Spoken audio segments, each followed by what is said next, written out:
Hello everyone. तो रावलपिंडी के बाद कराची, जो कराची का इंटरनेशनल स्टेडियम है, नेशनल क्रिकेट स्टेडियम जिसको अब नेशनल बैंक अरीना कहा जाता है, वो भी खतरे में है। और जिस तरह रावलपिंडी के मैदान को गैर मायारी या नाकिस विकेट पर जो था डीमेरिट पॉइंट मिला था और इंटरनेशनल क्रिकेट काउंसिल ने वार्निंग दी थी कि मजीद 3 पॉइंट्स मिले तो रावलपिंडी स्टेडियम पर पाबंदी लग जाएगी, 1 साल के लिए इंटरनेशनल मैचेस की मेजबानी वापस ले ली जाएगी रावलपिंडी स्टेडियम से 1 साल के लिए। तो अब उसी तरह कराची की जो जिसकी विकेट तैयार की गई थी पहले टेस्ट के लिए, न्यूजीलैंड और पाकिस्तान के दरमियान जो पहला टेस्ट हुआ, उसमें जो विकेट तैयार की गई थी और जिस तरह की पहले पाकिस्तान ने बैटिंग की, फिर न्यूजीलैंड ने बैटिंग की और बॉलर्स को कोई खास मदद नहीं मिली और फास्ट बॉलर्स तो बेचारे तरसते रहे, खास तौर पर पाकिस्तानी फास्ट बॉलर्स। और स्पिनर्स के लिए भी कोई खास इतना जो था उसमें कोई टर्न या स्पिनर्स के लिए साजगार नहीं थी।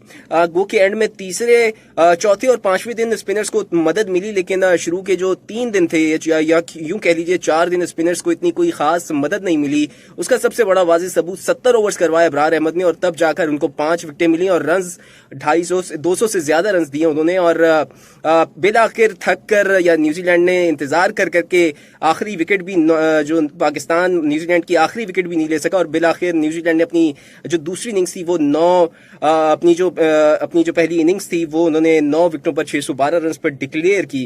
तो इस बात से अंदाजा लगा लें कि कराची की जो विकेट थी वो किस तरह तैयार की गई थी और सिर्फ बैटर्स के लिए उसमें था। बॉलर्स बेचारे जान मार रहे थे लेकिन उनको कुछ नहीं मिल रहा था, या तो वो जो था अपने हद से ज्यादा अच्छी बॉलिंग करते या लक उनके पास होता, किस्मत होती तो तभी उनको बॉलिंग मिल सकती थी, विकेट मिल सकती थी, वरना उनके लिए, बॉलर्स के लिए इस विकेट पर कुछ भी नहीं था।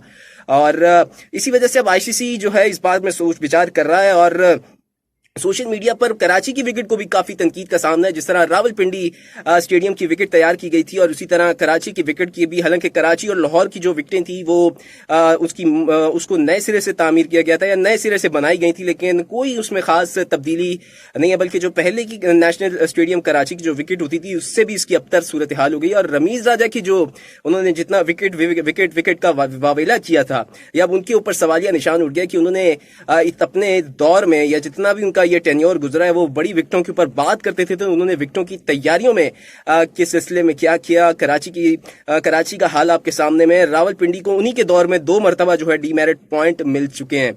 तो अब देखते हैं कि क्या होगा। दूसरी जो विकेट है वो किस तरीके से तैयार होगी और शाहिद आफरीदी ने ये कह दिया कि दूसरे टेस्ट मैच की विकेट होगी वो पहले से बेहतर होगी या पहले टेस्ट से बेहतर तैयार की जाएगी। और नजम सेठी भी इस बात का बरमला इजहार कर चुके हैं कि अगर कराची के स्टेडियम को डीमेरिट पॉइंट मिला तो फिर जो क्यूरेटर है वो उसकी सही बाज़गश की जाएगी।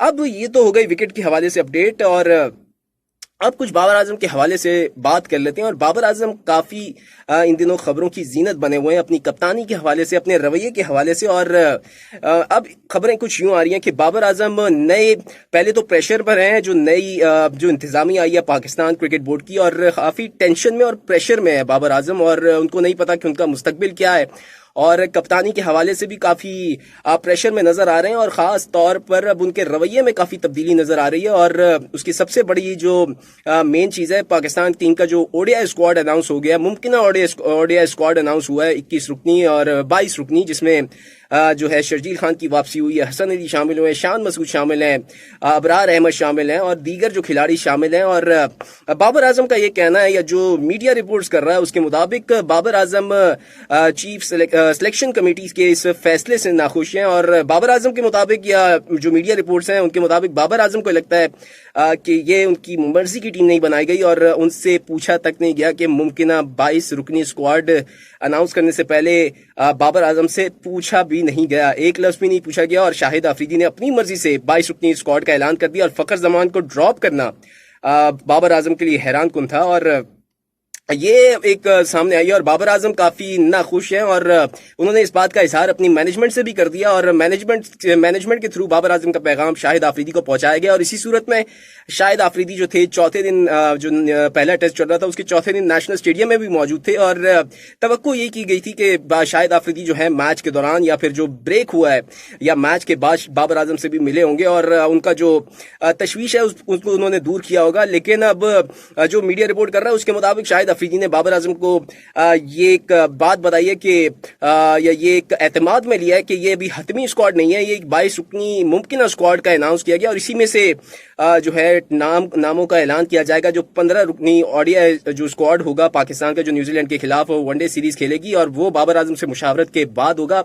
और बड़ा तगड़े फैसले करना है। शर्जील खान जो परफॉर्मेंस धुआंधार परफॉर्मेंस दे रहे थे, फिटनेस भी उन्होंने काफी बेहतर की और 5 साल बाद पाकिस्तान टीम में कमबैक कर लिया है। इसी तरह हसन अली की वापसी हो गई है और क्योंकि हारिस रऊफ जो है इंजरी के बाद दोबारा पाकिस्तान टीम में वापस आ गए इंजरी से बेहतर होकर। शाहीन शाह अफरीदी अभी मुकम्मल तौर पर फिट नहीं है। फखर जमान की कुछ यही थी कि कुछ इंजरी भी है, मुकम्मल तौर पर फिट भी नहीं है और आउट ऑफ फॉर्म भी है, इसी वजह से उनको शामिल नहीं किया गया।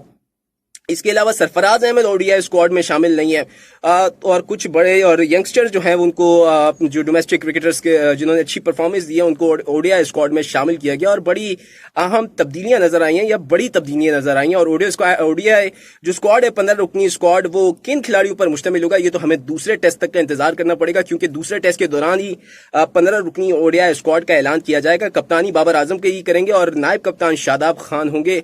अब देखते हैं कि बाबर आजम अपनी कप्तानी के मुस्तकबिल के हवाले से क्या करते हैं, लेकिन अब जो नजर आ रहा है वो बाबर आजम के लिए कुछ खास रास्ता जो है अब नजर नहीं आ रहा। जब तक ये मैनेजमेंट है, बाबर आजम के ऊपर काफी प्रेशर होगा और उनको परफॉर्मेंस देनी होगी अगर उनको मुस्तकबिल में कप्तान बरकरार रहना है। अगर वो परफॉर्मेंस नहीं देते तो बाबर आजम जो है ज्यादा देर कप्तान नहीं रहेंगे। तो ये थी इतलात और मैंने आपको अपने व्लॉग में आगाह किया। उम्मीद करता हूँ मेरा व्लॉग आपको पसंद आया होगा। अगर पसंद आया तो लाइक जरूर कर दीजिएगा, अपनी राय का इज़हार कमेंट में जरूर कीजिएगा, मेरे चैनल को सब्सक्राइब कर लीजिए, सपोर्ट करते रहिए। शुक्रिया।